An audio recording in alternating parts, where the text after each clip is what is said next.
Shalom, salam sejahtera. Renungan malam seiman ditulis oleh Dr. Kathleen Wijaya Kuntaraf dan Pendeta Dr. Jonathan Kuntaraf. Judul renungan malam pada malam hari ini adalah Makanan Sumber Penyakit.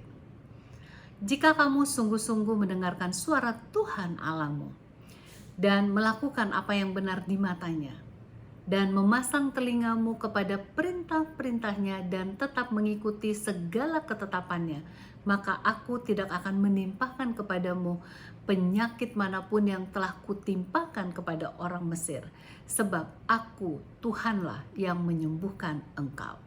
Keluaran 15 ayat 26. Ayat inti untuk renungan seiman pada malam ini adalah suatu janji dari Allah yang tidak pernah berdusta, bahwa orang Israel tidak akan mendapatkan penyakit seperti yang diderita oleh orang-orang Mesir bila mana mereka mendengar suara Tuhan dan mengikuti perintah-perintahnya. Nah, kalau begitu penyakit apa saja yang diderita oleh orang-orang Mesir? Dr. Rosalie David dari Manchester University, Manchester, England telah mengadakan berbagai penelitian, khususnya dengan mumi orang-orang Mesir yang telah berusia ribuan tahun. Penelitian diikuti oleh Dr. Khaled Ruffles yang mengadakan X-ray terhadap 14.000 mumi orang-orang Mesir.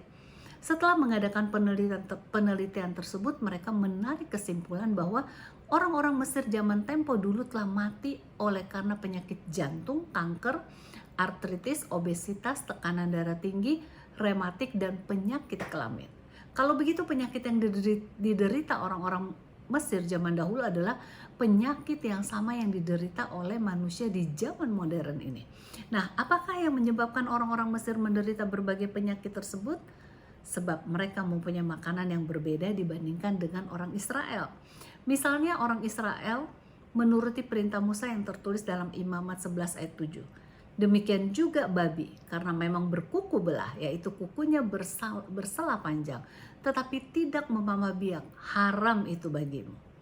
Para pakar kesehatan menyadari bahwa babi memiliki kadar lemak tinggi. Inilah yang menyebabkan berbagai penyumbatan pembuluh darah, sehingga sangat mudah untuk menderita penyakit kardiovaskular, yaitu penyakit jantung, dan penyakit cerebrovaskular, yaitu stroke. Di samping itu, makanan babi menyebabkan trichinosis, suatu infeksi parasit yang disebabkan oleh Trichinella spiralis. Menurut pemeriksaan daging babi oleh Dr. McNaught di pasar daging San Francisco, 1 dari 4 daging babi yang diperiksa didapatkan larva Trichinella yang hidup yang bila masuk dalam tubuh manusia menyebabkan berbagai masalah. Beberapa di antaranya adalah demam bengkak di atas kelopak mata, pendarahan di mata, otot terasa nyeri dan sakit, khususnya otot-otot yang digunakan untuk bernafas, berbicara, mengunyah, dan menelan. Kulit berbercak, pendarahan di bawah kuku, dan peradangan paru-paru dan jantung yang dapat menyebabkan kegagalan jantung antara minggu ke-4 dan ke-8. Namun pada umumnya gejala-gejala ini menghilang pada bulan yang ketiga.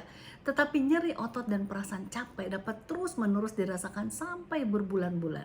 Bukankah kita mau memiliki kehidupan yang sehat walafiat dan tidak merasa capek secara kronis? Tuhan berjanji bahwa orang Israel tidak akan menderita penyakit yang diderita seperti orang Mesir. Nah, Tuhan yang sama juga memberikan janji itu kepada kita masing-masing. Sebab itu marilah kita hindarkan makanan yang merusak kesehatan tubuh manusia.